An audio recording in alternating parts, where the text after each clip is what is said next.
gagawin ngayon, no? Ito is Skyward. Maliit lang ito. Plug in natin. 12 volts lang siya, oh. Gamitan na adapter.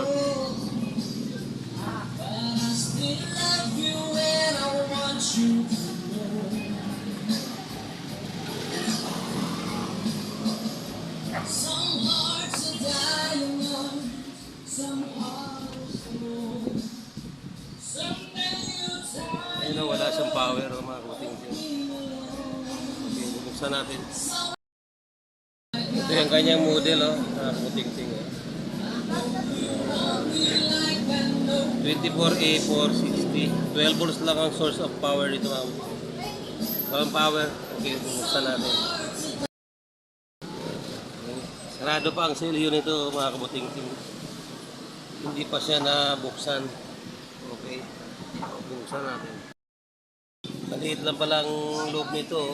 Ang kabuting-ting, ayun na yung pyesa niya. Ito yung kanyang LBDS.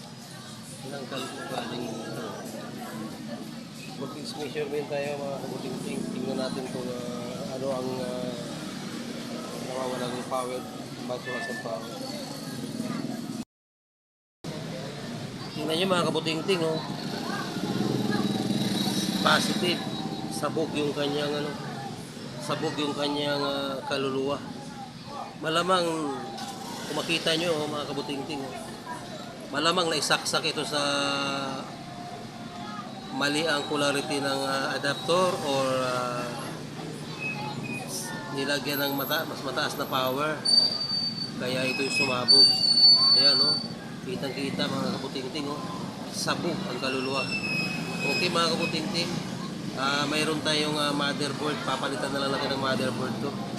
Sayang lang ang oras kung atin pang ito-troubleshoot kung anong problema. Gawa ng sabog na, oh. Sunog na yung kanyang mga SMD capacitor, tapos may capacitor pa, tapos may sumabog pa na maliit na IC. Mahirap lang palitan yan, kaya this motherboard. Hahanap lang ako ng kamukhang motherboard dito, mga kabuting-ting. Yung motherboard na to, hahanap lang ako sa aking mga naitabi, baka sakali may kamukha. Okay, saglit lang. Ito na, mga kabuting-ting, mayroon akong nahanap. Ito yung nakita ko sa aking mga naitabi na motherboard, oh. Wala siyang tama, oh. Kamukhang kamukha, pati yung ano niya, pati yung kanyang IC, pareho sila ng IC. Skyward din, mga kabuting-ting. Ito yung IC ng sumabog. Ito yung IC ng stock natin. Halos pareho lang sila, oh. MSD3393LU. Ito namang nandito, oh. Ganun din ang number, oh. MSD3393LU. Okay, mga kabuting-ting, salpak natin at malaman natin kung yun lang talaga ang issue. Sana hindi nadali yung LCD panel. Okay, mga kabuting-ting. Mga kabuting-ting, naikabit ko na yung stock natin na motherboard. Okay.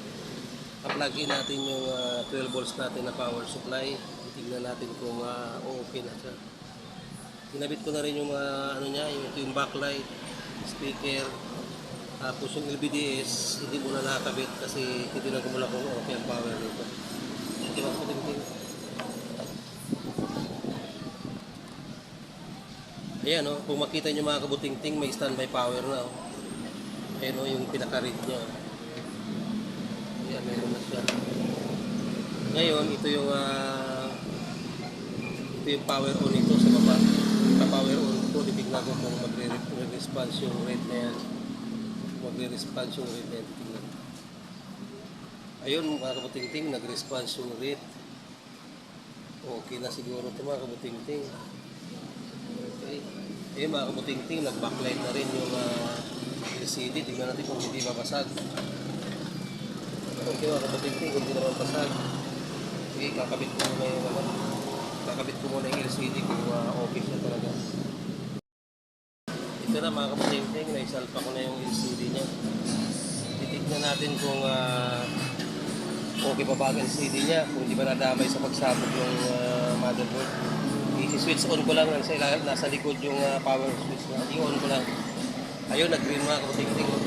Tingnan natin kung okay pa. Sana okay pa. Uy, mga kabuting-ting. Lumabas. Lumabas ang kanyang logo. Okay mga kabuting-ting. Okay pa. Okay pa yung okay pa yung board ko, pati yung LCD niya. Lalagyan ko na lang antena sa likod. So, lalagyan ko ng antena, titignan natin kung okay pa ang picture. Kasi naka-antena siya. Yun. Okay pa mga kabuting. Malinaw pa. Okay, tatakpan ko lang mga kabuting para sa final test. Ito na mga kabuting-ting. Ipa-plug in na, naka-plug in na yung ating 12 volts power source. Switch on natin.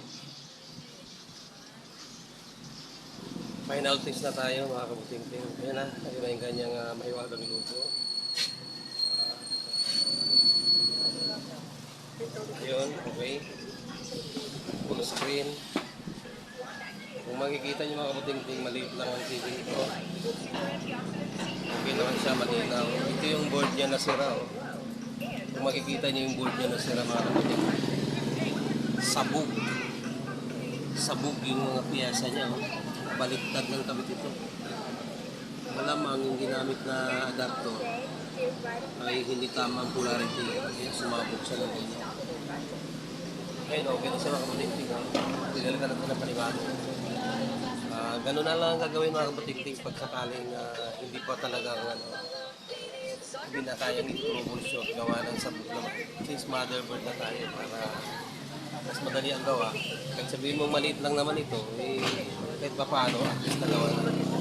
At kung mga kabuting-ting nagustuhan nyo man ang aking gawa, at napadaan kayo ngayon lang sa aking channel, hindi pong kalimutang mag-subscribe, share, hit the notification bell para mas marami pa ang makapanood sa ating paggawa ng TV at mas marami pong matuto kung paano ang tamang paraan ng paggawa.